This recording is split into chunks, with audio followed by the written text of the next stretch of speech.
How you doing, guys? It's Yusseff Diaz. I'm gonna do a live interview with Canada's top expert on baseball. His name is Phil Seeley. Does great videos. Is probably the most informed person in Canada on Cuban baseball. I usually do everything in Spanish. I'm gonna do it in English today.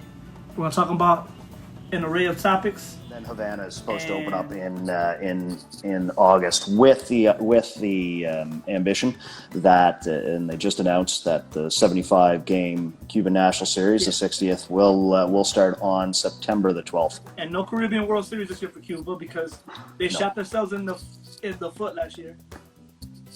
Well, yeah, so they were kind of forced out last year, as it were, and I think that's why they've pivoted. I mean, they really forced themselves out because they were told to get the visas early, and they never did. And then the thing is with Cuba, they live shooting themselves in the foot. They insulted Mr. Puello, who's the head of the CBPC, who's the biggest advocate for Cuba, and he says the book is closed on Cuba. So until Cuba's actually allowed to get membership there, they're not going to play in the Caribbean World Series. Yeah, it's unfortunate, and so if people are aware, they had kind of pivoted that the original plan for the series before coronavirus kind of obviously put a cramp in everyone's plans for the year, was to have a 75 game first phase, and then have that winter league with 8 teams, and then have a 50 game second phase, so 125 games, closer to the structure we've seen over the past few years, where at that division point that they would send out the dispersal draft. And I was conversing with Joel Garcia Leon, who's a good friend of mine. You know Joel? He's I think we've for Trabajadores. He's the main editor there. Joel was telling me that the Winter League is supposed to be called the Cuban Professional Baseball League, which is going to be like the old selective series, but you're going to have strong teams. But the problem is now that structure was supposed to translate into the Caribbean World Series, but with the going ons that they had, it's not going to translate there anymore. Cuba might have to play, if they have one, which I doubt they will this year, in the other series that included Nicaragua. And included, what's it called? The Latin American series. So because they did they had basically a friendly series. They pivoted quickly just to be able to get some games in, because also as you're aware that Cuba was trying to qualify for the Olympics as well, and the World Baseball Classic, although I think they're automatically grandfathered into the WBC. Because they didn't lose any. Yeah. The only teams that have to qualify are teams that didn't win any games in the World Baseball Classic. Cuba won 2.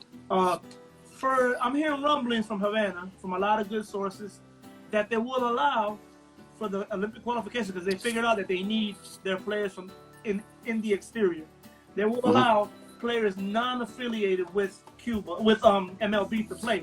For example, Diane Viziedo, Jose Miguel Fernandez, Ariel Miranda, players that they have playing in the Asian leagues and in Mexico. Your Yuniesky Mayes, your Felix Perez's, people like that. Is going to be allowed to incorporate on that team. And that's interesting. I mean, I think there is a recognition, and we've seen some of it start to happen with Ero Borena and Leslie Anderson being able to repatriate. Now make an argument whether or not that's because they were kind of at the end of their professional options to get paid, and Borena. He could have been a major league ball player. He went back because he had he burned a lot of bridges. Leslie's at the end of his career, but they need to revitalize that whole structure. You shouldn't have to play a provincial series. You shouldn't have to repatriate. You should just be allowed to play for the team. And see, the thing is that MLB doesn't bar players from playing in Cuba. Cuba bars players from playing Cuba for the World Baseball Classic. MLB, in fact, MLB by World Baseball Classic standards, Nolan Arenado is allowed to play for Cuba because his father's Cuban. In fact, you just have to have a parent that's a resident of that country to be able to play. Well, yeah, we've seen that with obviously with the Italian team, and they've taken some and who actually it's so what 3 teams have qualified for the Olympics. Sorry to pivot slightly, and it's I think it's Japan, Mexico, and the baseball powerhouse that is Israel. Yeah, well, Israel, but Israel is a team. Yeah, but they won their their qualifying bracket, which was considered actually I think part of Africa, which was Israel beat Cuba in the World Baseball Classic. Because the thing is with Israel that they had a lot of players that are ex MLB players or actual prospects. For example, Italy almost beat the Dominican Republic in the 2013 Classic. They lost 4-3. They were 5-4 I think, but they were winning 4-0. So it's yeah. So in a regard, it's good that the world is obviously opening up to baseball at large. You see it. I'm sure. There's always the sentiment, and specifically in the Cuban vein. For once, I do think that there is some progressive thought coming out of there that they realize changes have to be made. But yes, hey, you know how long that takes. So.